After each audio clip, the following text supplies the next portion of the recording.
Hello guys, कसे आहात? मजेत आहात ना? माझा तुम्हा सर्वांना जय श्रीराम आणि माझ्या यूट्यूब चॅनलवर तुमचं अगदी मनापासून स्वागत आहे. तर चला, आज आपण बनवणार आहोत रताळ्याचा कीस. रताळे एकादशीसाठी खूप विकायला आले होते, तर त्यासाठी अगदी जास्त घेऊन ठेवलेले, 1-2 किलो. परत एरवी पण असे वापरता येतील यासाठी. तर चला, आज आपण रताळ्याचा कीस करणार आहोत. त्यासाठीही मी 5-6 रताळे अशी घेतली आहे स्वच्छ धुवून. ही स्वच्छ धुवून घ्यायचीत आपल्याला. ही असे बघा किती मोठे मोठे आणि सुंदर रंग आहे त्यांचा. आता ही रताळे आपल्याला स्वच्छ धुवून घ्यायचे आहेत. बघू शकता, अगदी मोठे मोठे आणि छान फ्रेश रताळे होती ही. हे फक्त एकादशीला, शिवरात्रीला असेच मिळतात बाजारात, त्यामुळे हे थोडे जास्तच घेऊन ठेवायचे. तर चला, आता हे धुवून झालेले आहेत. आता आपल्याला हे चांगल्या कोरड्या कापडावर काढून घ्यायचे आहेत आणि स्वच्छ पुसून घ्यायचे. आता आपल्याला ही चांगली रताळी स्वच्छ कोरडे करायचे आहेत आपल्याला. हे असे बघू शकता किती सुंदर होते हे, फ्रेश अगदी. आता ह्या रताळ्याचं आपल्याला साल काढून घ्यायचे आहेत. साल पण मी काढून घेतली आहे अशी चांगली याची. किती पांढरे शुभ्र छान रताळे आहेत हे. याचा कीस खूप छान लागतो, तुम्ही पण नक्की ट्राय करा. तर चला, आता हे साल काढून घेतलेली रताळे आपल्याला किसून घ्यायचे आहेत चांगले बारीक किसणीने. हे मी किसून पण घेतले आहेत.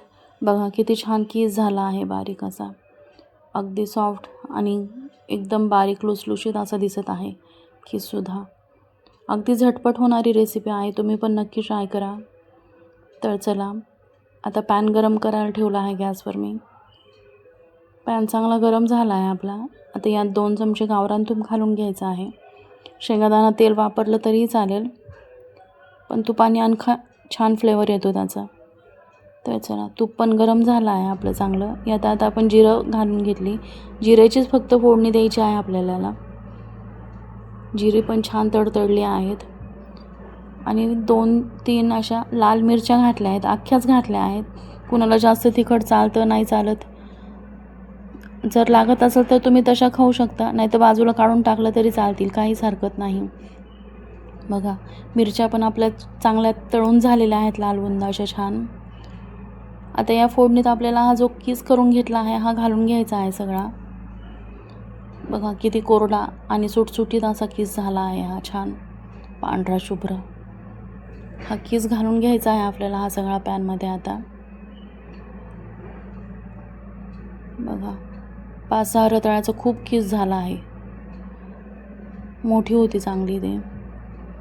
आता आपल्याला हे परतून घ्यायचं आहे चांगलं फक्त तुपावर. यात पाण्याचा अजिबात वापर करायचा नाही आहे. बिना पाण्यात ही अगदी वाफेवर इतकी छान आणि पटकन शिजतात की बस. शक्यतो रताळ्यात पाणी घालायचं नाही, पाण्यामुळे त्याचा गोडवा निघून जातो. कधी पण शक्यतो रताळी आपल्याला फक्त वाफेवरच शिजून घ्यायची आहे. तुम्ही तिखट करा, गोड करा, कसेही करू शकता. कीस तर खूप छान लागतो, अगदी अप्रतिम. आता चवीप्रमाणे मीठ घालून घेतलं आहे. मिठानंतर आपल्याला थोडी 1 चमचाभर अशी साखर घालून घ्यायची आहे. साखरेने खूप छान चव लागते किसाला. आता थोडंसं दाण्याचं कूट घालायचं आहे.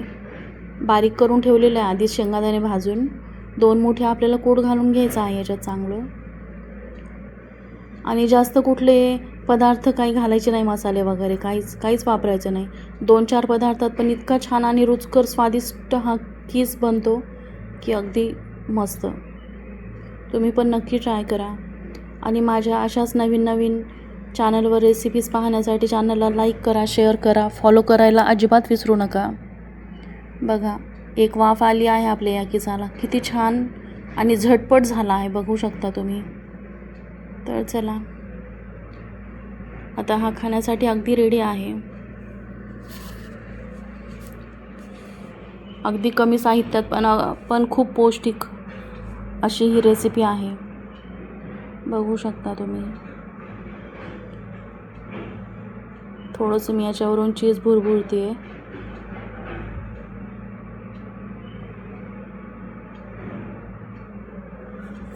बघू शकता. तर चला भेटूया लवकरच पुढच्या व्हिडिओमध्ये. तोपर्यंत बाय.